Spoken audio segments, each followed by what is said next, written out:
afternoon. Welcome to CSIS. I was a little anxious, given that we've got this big election tomorrow, that perhaps this issue wouldn't get the attention it warrants, but I see from the crowd that it certainly has. So welcome all to CSIS. My name's Jennifer Cook. I'm director of the Africa program here at the center. We're going to be talking today about Ethiopia and the human rights, the status of human rights and democracy in Ethiopia. I would say that Ethiopia is one of our most problematic relationships in Africa at this moment. It's a place where the U.S. does have security stakes. It has entered into a strategic relationship with Ethiopia, in part focused on Somalia, in part on Ethiopia's contribution of peacekeepers in the continent, which is important. There was cooperation on the in the invasion of Somalia and the subsequent occupation, intelligence sharing, even sometimes reports of renditions from Ethiopia, from Kenya to Ethiopia. But at the same time, enduring problems within Ethiopia on human rights, democracy, and political space. And I think what we're here to talk about today, in particular, are the NGO law, which restricts external funding to NGOs focused on political activity, the press law, even the electoral law. All of these, I think, are signs of closing of the political space within Ethiopia.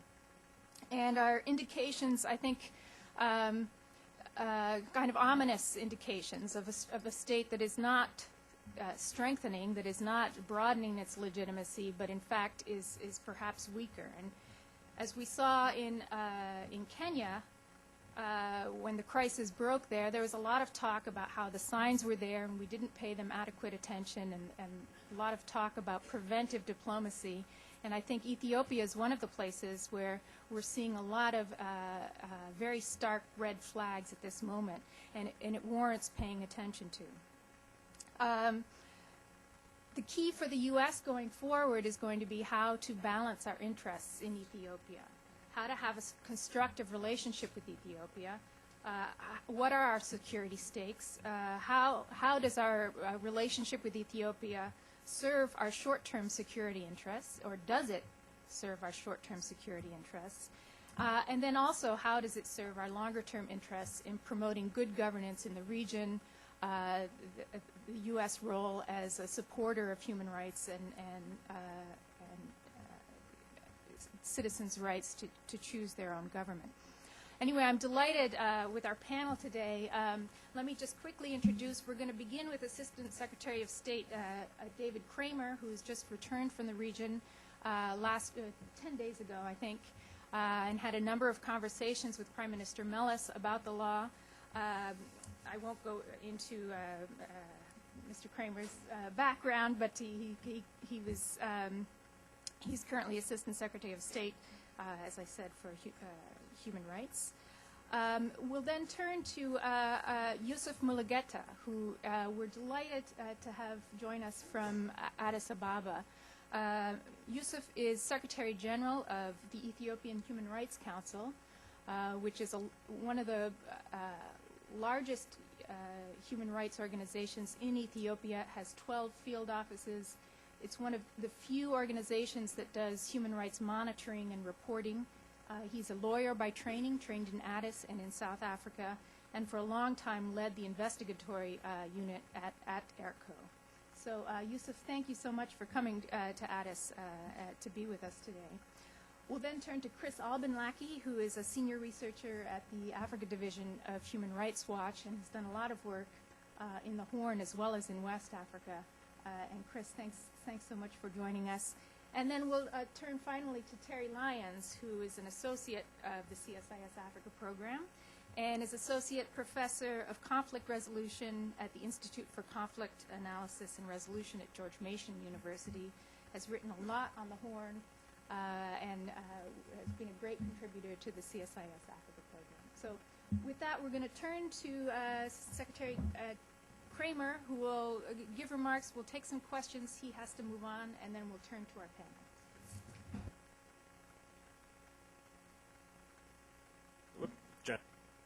just shut it off. There we are.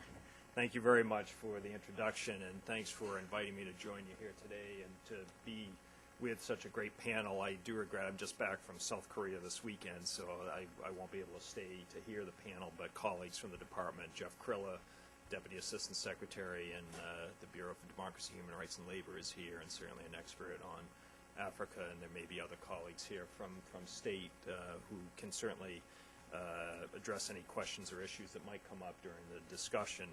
But it is a real pleasure for me to be here. I actually worked at CSIS, I won't say how many years ago, but quite a long time ago, and it's always a pleasure to come back here. It's a pleasure for me to join you here today to talk about Ethiopia, the human rights situation there. I have paid 2 visits to Ethiopia in my time as the Assistant Secretary in DRL, as it's called. I started the job at the end of March, and I was in Addis in late July, and then I just returned, as you said, in October. And the reason I've paid 2 visits to Ethiopia, and it has so far been the only country I've made a return visit to, is out of recognition of the importance Ethiopia represents for the United States. It is a key strategic partner with the U.S. in the war on terrorism. It's a key player in what is obviously a rather difficult region in the Horn of Africa. And I went out of respect and recognition for the importance we attach to the relationship with all of Ethiopia, with the government, with the opposition, with civil society, with journalists with whom I met. And we very much want to see Ethiopia succeed, become a democratic, prosperous member of the international community, fully integrated, so that it represents a real stable anchor in the region and a model for others to follow. I also did go to Ethiopia a second time because of concerns that we have in the area of human rights, and including legislation that is being considered that could affect civil society organizations, and I'll talk about that a little more in a few minutes. The United States has had a long, close, and productive relationship with Ethiopia, and we very much value our partnership with that country. We recognize that the Ethiopian government has made lots of progress in democracy and human rights over the past 17 years. And as I said, we also recognize that Ethiopia is located in one of the most volatile regions in the world. Ethiopia is the 3rd largest recipient of U.S. assistance on the African continent, and will host the largest embassy facility once it's finished with construction in sub-Saharan Africa, a reflection of the importance we attach to our relationship. The U.S. has a significant interest and stake in promoting stability and effective governance in the entire Horn of Africa, and it's toward this end that we provide lots of humanitarian assistance in the wake of natural and man-made disasters. We promote increased respect for human rights. We build counterterrorism capacity and collaborate with regional governments to transform their countries by investing in their people and creating the conditions for sustained economic growth. While U.S. policy on Ethiopia, I think for obvious and understandable reasons, focuses heavily on counterterrorism and promoting regional stability, that focus is only part of our approach in our bilateral relationship.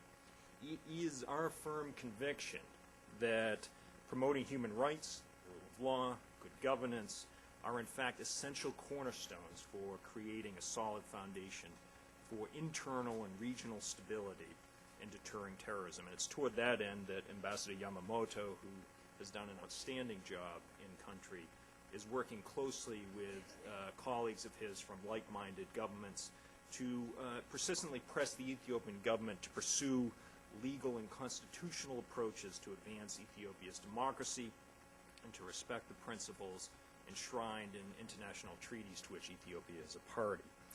Now, on the positive side, the government permitted an unprecedented and praiseworthy opening of political space in the lead up to the May 2005 national elections.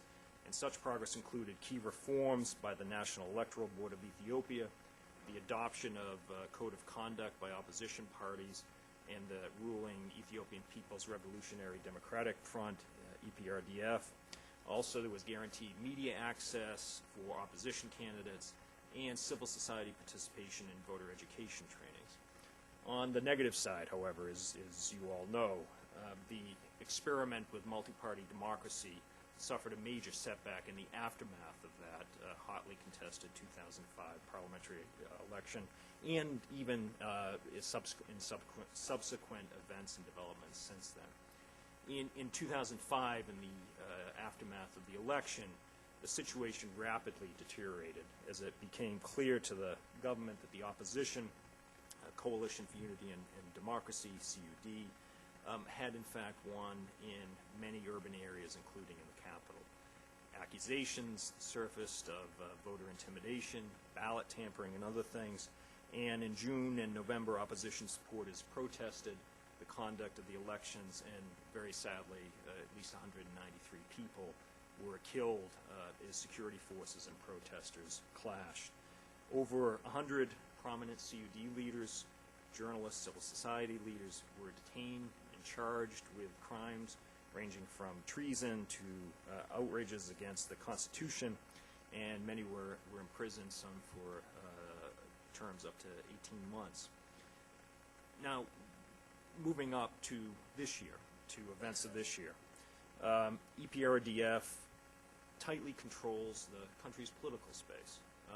Its landslide victory in the April 2008 local elections was, I think, due in part to the withdrawal of several opposition parties from that election before the second round of the polls because of the concern of harassment of candidates, their party activists, election observers, and a general sense that the election was heavily tilted in favor of the ruling party. From that time, from the April local elections to more recent developments, we have seen a number of efforts that are perceived in many circles in Ethiopia and here of efforts to try to close the political space in Ethiopia. Of most immediate concern, and one of the main reasons I went back 10 days ago, is the latest draft of the Charities and Societies Proclamation, as well as the media law that was passed right before my first visit to Ethiopia in July. And both of these, I think, run the risk of curbing freedom of speech, civic development, and capacity building that we feel are extremely important to development of a democratic system, of respect for human rights in that country. All these developments, as I say, taken together, do, I think, suggest a closing of political space, a concern that I shared directly with the Prime Minister on both occasions when I saw him in July and when I saw him on my most recent visit. Now, the Prime Minister assured me that this was not the case, that democratic development is an existential issue for Ethiopia. I certainly don't question his statements and his commitment, but as a friend of the country's representing the United States, I felt an obligation to point out to him, as well as to other government officials and to others with whom I met, the areas of real concern we have when we see that there could be, if in fact that is not where they want to go, unintended consequences of certain developments that are underway. In addition to meeting with the Prime Minister, I also met with others in the ruling party. I met with representatives of opposition parties, and these meetings were true on both visits, with representatives of civil society, with members of the press, and held 2 press conferences at the end of both visits.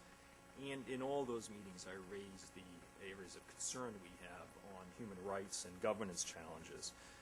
I raised directly the issue of the closure of political space, as I mentioned, including the media law and the CSO proclamation. Now, the CSO legislation may be going through yet another iteration. It had gone through 4, and I must also take this moment to thank certain organizations here who have done analyses of the legislation. The analyses, I think, have been invaluable in helping us in the government in trying to raise areas of concern with the Ethiopian government. I think the detail has been just right, and they've been most helpful. And it's from those analyses, as well as our own assessments of the CSO draft legislation, that we've raised concerns with things like the 10% threshold of foreign financing that would raise lots of questions about organizations, given the dearth of funding domestically for many operations there. The 30% cap on administrative overhead I raised with the Prime Minister and others, quite simply don't understand why the government is legislating how much an NGO can spend on overhead. It would seem to me that that's an issue for donors to be concerned with. Restrictions on the kinds of activities that would be affected by this legislation. Basically, any organizations that are considered foreign or receive foreign financing that engage in human rights issues or issues dealing with the rights of women or the rights of children or disabled or conflict resolution, all of those things would be at risk under this legislation. And all of those issues are ones that my Bureau, as well as AID and others, support and fund. And so we run the risk of seeing some of our programs adversely affected, including possibly even closed down.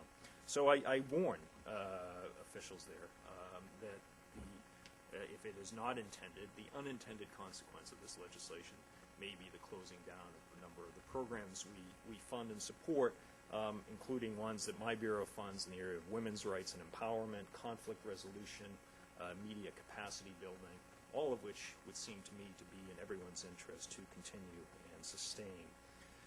I also stress the importance of the need for electoral reform, looking ahead to the elections in 2010. And I raised all of these concerns as a friend and ally. I didn't go there wagging my finger. I didn't go there to lecture. I went because we want to see Ethiopia succeed, and we want to make sure that there is full awareness among government circles, in the opposition, in civil society, in the media circles, that we do have these concerns. And it's also important, I think, that the government in Ethiopia hear these concerns, not just from the United States, but from other donor countries as well, so that it isn't simply a message that they think is coming from Washington only. With Ethiopia, we try to support an ongoing process of transition to multi-party democracy. We try to promote economic growth and reduce poverty, build domestic capacity to respond to food emergencies, improve access to basic education and health services, and bolster broader regional stability. So our programs are multifaceted. But unfortunately, we also fear that a lot of our programs could be adversely affected by the legislation that's being considered. Ethiopia, of course, is also a major recipient of funding and support under the President's HIV/AIDS initiative, which is also extremely important. Ethiopia is Africa's second most populous country, the seat for the African Union, and a counterweight or a anchor of stability in a volatile region, and a strong example of a diverse country with a tradition of religious tolerance. So for all those reasons, we think Ethiopia has the potential to play a significant leadership role on the continent. And it's critical that we all, as stakeholders in Ethiopia's stability, democracy, and prosperity, encourage and engage the government of Ethiopia, as well as civil society, as well as representatives of the opposition, to capitalize and build upon the advances that were made before the problems that started to emerge in 2005, and to make sure that, in fact, this sense and impression that political space is closing, in fact, goes in the opposite direction, so that there's an opening up of political space, and so that we don't run into the kinds of problems, Jennifer, that you mentioned in the introduction. I think with that, in the interest of time, let me stop there. I'm happy to take any questions that people may have. Great. Thank you very much. Why don't we open the floor for questions, maybe 5-10 minutes max? Yeah, my apologies that I have to leave to you and to all who are here and to my fellow panels. We have a question there. I'd like to ask a question concerning some of the speech that you just did was kind of vague, but I want to know exactly, like, how does the instability right now like relate to the instability and famine that happened in, I guess, maybe the 80s when they did that We Are the World type thing to Ethiopia, you know, that issue. Are you aware of that when they had the big I remember. famine? Mm-hmm. Also, talking about the Eritrea and the conflict between the the two countries. Basically, your speech was kind of vague, so basically I want to know what steps you took to actually fix those problems so that we can actually see the rationale behind how you solve the problems. Is that possible? If not, then I understand. But. Yeah, I mean, I'll try quickly. The issue of dealing with famine problems is, there is certainly a human rights component to it. I don't want to suggest there isn't, but helping Ethiopia deal with regions that are facing famine or starvation, or people at risk, malnutrition, is largely an area that AID and others in the U.S. government work on. So doesn't directly fall under my bureau's purview. But we certainly do recognize the need for providing whatever help we can. But obviously the responsibility lies first and foremost with the government of Ethiopia. And any pockets of instability created by famine or starvation put at risk what the government is trying to do. And we certainly don't want to see that. In the case of Ethiopia and Eritrea, this is an issue that I have sort of divided up with my colleagues in the African Bureau, with Assistant Secretary Jendai Frazier. And so she's been the one taking the lead on that. And what we do want to see and what we do want to promote is for Ethiopia to play a role in enhancing and promoting stability throughout the region. And that's something we work very closely with them on. Let's take another question. I know Steve had one. I mean, one of the questions is, how will this affect kind of how the U.S. engages with Ethiopia? One of the problems is we don't have a whole lot of leverage on the government. And I just wonder, in your talks with the Africa Bureau, how you see perhaps the relationship evolving or changing as a result of internal dynamics within. We can take a couple of questions. Sure. No, that's fine. Yeah, that's fine. So Steve Morrison in the back had a question, and then we have a gentleman here. Thank you. This is to follow on what Jen raised. David, thank you for your speech, and thank you for your leadership on taking these issues up in the way you have in the last few months. This just does seem to bring forward, in a very dramatic way, Ethiopia, the dilemma that we face, that many countries have gone in a regressive direction on tightening down and narrowing the space. Our leverage, in many cases, has diminished. In the case of Ethiopia, we're putting this year probably over $900 million of assistance, but we don't get leverage against PEPFAR money or emergency humanitarian programs, and we have an active tacit security cooperation with the Ethiopians in Somalia. So you're operating against a very tough background of trying to leverage the government in Ethiopia to decide not to proceed along a track or even to accelerate moving along that track, anticipating the end of this administration and a delay in the transition leading into the next one. So how do you deal with that overarching problem that we don't seem to have much leverage? We're in a phase where it's going to be even more difficult to feel like you're getting leverage. And is the congressional piece really where we should be also looking? I mean, the Feingold legislation, the fact that you have strong leadership there, setting down some markers, maybe that is another dimension of this that we need to take account of. Thank you. Sure.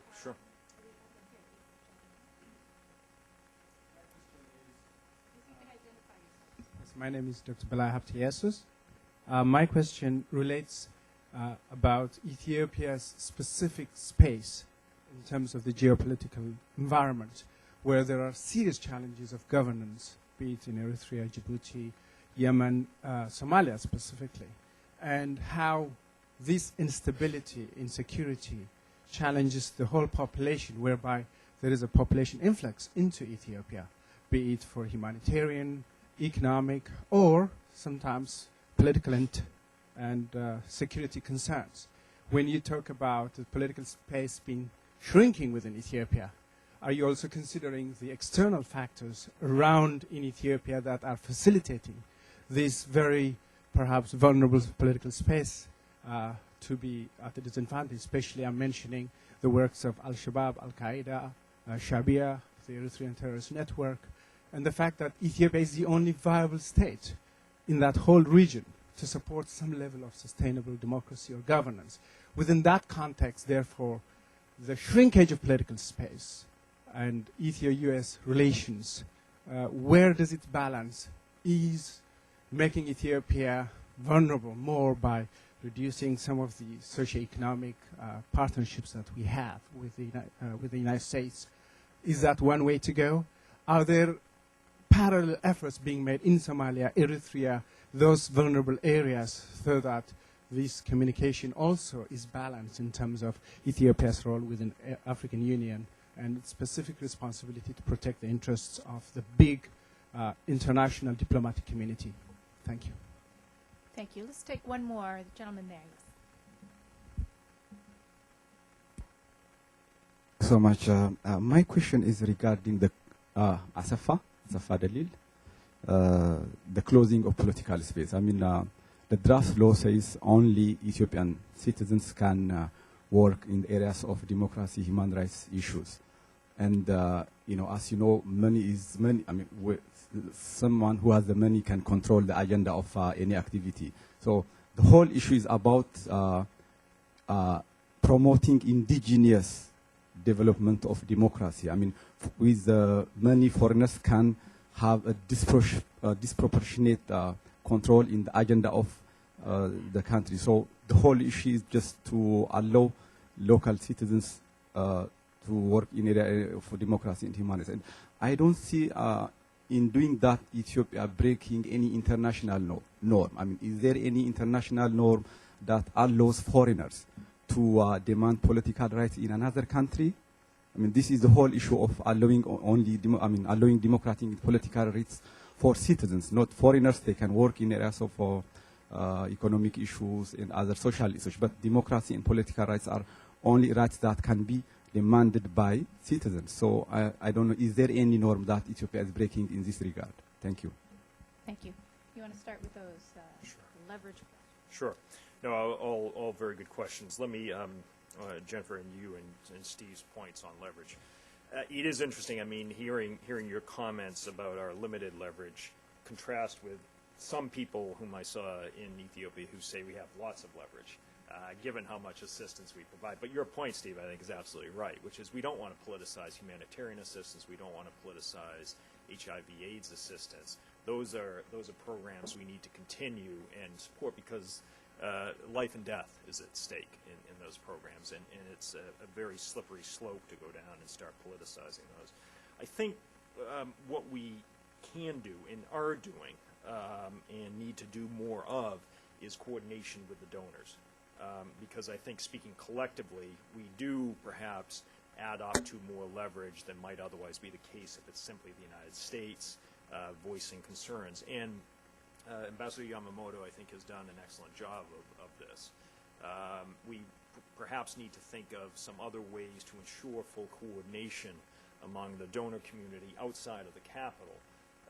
But I think the ambassador with other ambassadors do get meetings with senior people in the government, and I think that is an effective way of trying to get our points across. The issue of legislation, it certainly gets their attention. I heard plenty of this when I was there about pieces of legislation before the Congress. And I think Congress has a rightful role to play in this. And so I'm not going to stand up here and second-guess the Congress in terms of what role it might be able to play. I think the kind of engagement that we are practicing is one that takes patience. It's a long-term process. There are certain issues that rise to the fore that require immediate action or short-term action. That's what we've been doing on the CSO legislation. But I think we also have to realize that we, while responding to certain developments, have to maintain a long-term approach. That's true in Ethiopia, it's true around the world when we try to push on issues of human rights and democratization. We want to be able, and this comes to the gentleman's question here, I think we want to be able to, but it also dovetails with the question of leverage. We want to work with Ethiopia on counterterrorism. We want to work with Ethiopia in promoting regional stability. But it's our firm view that doing so is best ensured by seeing Ethiopia develop in a more democratic direction. Our most reliable, secure, stable partners are those that are on a democratic path and those that respect human rights. And that's one of the reasons why we stress to the government of Ethiopia that as critical a partner as it is, it does not want to run the risk of producing pockets of instability or extremism as a result of efforts it launches domestically, perhaps unintendedly. It's very important, I think, that Ethiopia stay on a democratic path, a path that respects not only its own people's human rights, but human rights of people in other countries too, while it works very closely with us and others in trying to promote stability. So it's our view that being as open as possible, appreciating the problems that are out there in the region, is the best way of approaching this. And we, as I said in my remarks, we do recognize it's a tough neighborhood. It's a very tough neighborhood. But Ethiopia, I think, has as good a chance to be a leader in the region as anyone. And that's why we stake so much importance on what's happening with Ethiopia, both domestically and in foreign policy terms. And in terms, excuse me, of closing political space and some of the question about violation, which I appreciate. Thank you very much. Some of the analysis that's been done suggests there are questions about freedom of association, freedom of assembly, as it relates to some of the international conventions and covenants, the ICCPR, the International Convention on Civil and Political Rights, which Ethiopia is a party to, and questions about the impact the legislation would have on the rights that are provided in those covenants. We agree that having indigenous movements lead the way is absolutely the right thing for any country, whether it's Ethiopia or anywhere else around the world. It doesn't work if it's either the image or the reality that democracy is being imposed from the outside. That what we want to do in Ethiopia and elsewhere is to give people the opportunity, the choice, the freedom. One of the concerns I have, based on the conversations I had while I was in Ethiopia, was that there isn't the ability domestically to provide funding and support for the kinds of organizations that we hope will lead the way. And that's one of the reasons why I think foreign funding for an interim period, I don't know how long interim is important. It's one of the reasons why I think, given the lack of domestic sources of support, the foreign donors need to fill a void that's there and give people the opportunity to establish roots and a firm foundation so that over time they don't need to be reliant or dependent on foreign funding. So we do want to see Ethiopians take the lead and take full responsibility. We're not trying to substitute for that, but we are trying to give them the ability to help them get established. And the Prime Minister was very eloquent on this point about indigenous capacity. And I appreciated his comments on it. What we're simply trying to do is to provide as much possibility and opening so that indigenous capacity can really take off in the country. I do, unfortunately. I would take one more if there's one more. Should take one more pressing question. This is probably here in usually a front row. mistake, too, Yes, by the way. Exactly. This could be the one that really knocks you over. Exactly. The one I'll say, Jeff Krilla will stay here and answer it. My name is Abdul Ahmed. I'm one of the candidate in doctorate in conflict and resolution.